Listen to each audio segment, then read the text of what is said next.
전해드린 대로 유심 해킹 사고가 발생한 SK텔레콤 이용자들의 불안감이 큰 상황입니다. 네, 관련 내용 조기현 변호사, 하민경 변호사와 함께 자세한 이야기 나눠보도록 하겠습니다. 안녕하세요. SK텔레콤이 오늘부터 유심 카드를 무료로 교체해주겠다고 하는데 이게 당장 모든 가입자가 바꿀 수 있는 건 아니라고 해요. 네, 오늘 10시부터 이제 예. 전국에 있는 2,600여 개 그 T 매장에서 이제 바꿔주는데요. 네. 유심 교체를 해주는데 이 유심이 지금 현재는 10,000개 정도를 보유하고 있고요. 네. 다음 달 말 되면 이제 한 5만 개 정도를 이제 더 보유할 예정이라고 합니다. 네. 그래서 SK텔레콤 측에서는 어제 이제 입장문을 통해서 발표를 한 게 만약에 피해가 발생을 하면 100% 이제 보상을 해주겠다 이렇게 얘기를 하고요. 또 그리고 유심 보호 서비스라는 게 있는데 예. 그 유심 보호 서비스라는 것을 가입을 하면 이것도 당연히 무료입니다.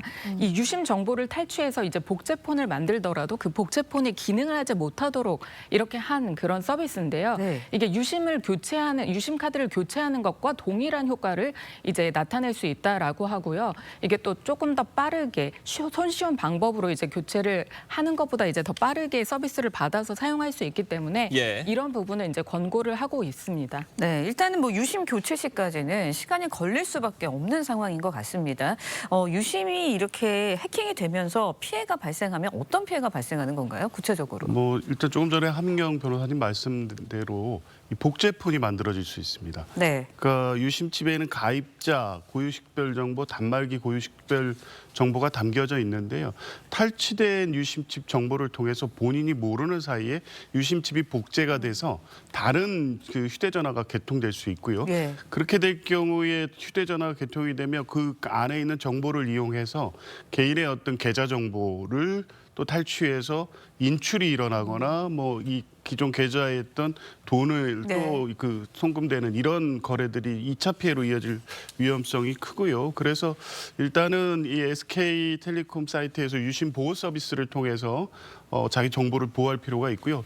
근데 유심 칩을 교체한다고 해서 모든 문제가 해결되는 게 아닙니다. 이제 추가적으로 문자 메시지나 이런 이 정보를 통해서 추가적 피해가 예상이 되니까요. 유심 칩이 교체됐다고 해서 안심할 일은 아니고 자기가 모르는 전화로부터 인증 확인 요청이 오거나 메시지로 어떤 사이트 접속을 요구하는 내용이 올 경우에 충분히 확인하고 추가적 피해가 발생하지 않도록 유의해야 될 필요가 있을 것으로 보입니다. 네. 이런 유심 정보 유출 사고가 이번이 처음이 아니잖아요. 과거에 또 사고가 있었는데 과거 사례는 어떻습니까? 그렇습니다. 이게 2023년도에도 이제 보면은 그 LG U+에서 가입자 29만 명의 이제 그 유심 예. 정보가 유출되는 그런 사고가 발생을 했고 그때 이제 또 개인 정보인 그 이름하고 이제 이런 전화번호, 주소, 이메일까지 이제 유출이 된 적이 있었습니다. 그러나 다행히 이제 실제적인 피해는 없었던 것으로 지금까지 보고가 되고 있고요. 예. 그리고 또 앞서 2022년도에는 이제 가입자의 휴대전화가 갑자기 먹통이 된 뒤에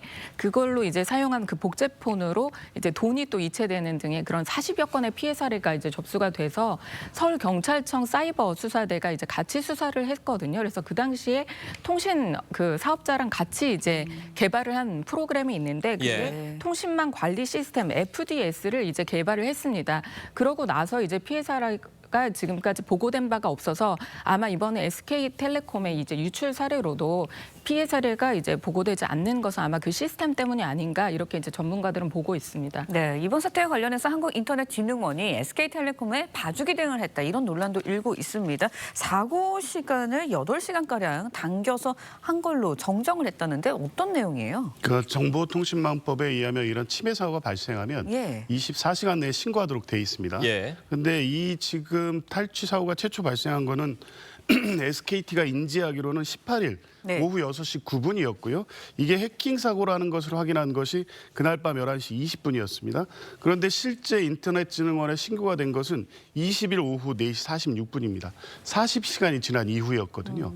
그러니까 24시간 내 신고 의무를 위반한 것이죠. 근데 확인해 보니 인터넷진흥원이 이제 이 최초 인지 시점과 신고 시점 간의 차이가 있다는 것을 확인하고도 이 신고를 하기로 결정한 시점을 사고 시점으로 이 보고가 된 겁니다. 예. 그러니까 그 사이에 40시간 가량 늦춰지면서 사실은 추가적 피해 발생 우려가 있었음에도 불구하고 이제 이런 부분에 대해서 인터넷진흥원의 이 조치가 늦어졌다는 데에 대해서는 비판을 면할 수 없을 것 같고요.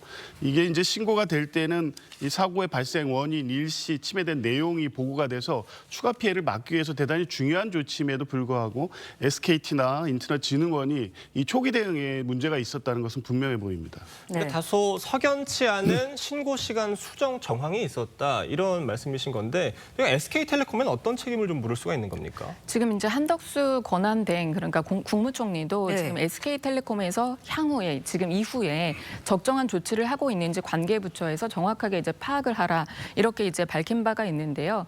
이게 실질적인 피해가 없었다라고 한다면은 민사소송으로 손해배상은 이제 묻기가 좀 상당히 어려운 부분이 있는데 그럼에도 불구하고 이게 개인정보보호법에 의하면 개인정보를 관리하고 있는 그런 사업자 같은 경우에는 기술적 보호적인 그런 조치를 해야 되는데 그런 네. 조치 위반으로서 행정처분 그러니까 이제 시정명령이라든지 과징금이라든지 이런 부분에 대한 조치는 충분히 가능할 것으로 보입니다. 네, 알겠습니다. 지금 말씀해 주신 것처럼 SKT에 어떤 책임을 물을 수 있을지 여기에 대해서 또 피해자인 고객, 국민들 입장에서는 어떤 보상을 받을 수 있을지 여기에 대해서도 관심이 쏠립니다. 그러니까 당장에는 아직 피해 사례까지 접수되지는 않아서 이게 바로 민사상 손해배상으로 이어질지는 모르겠습니다. 그런데 어쨌든 이 정보가 탈취됨으로써 고객들이 대단한 불편을 겪고 그렇죠. 있거든요.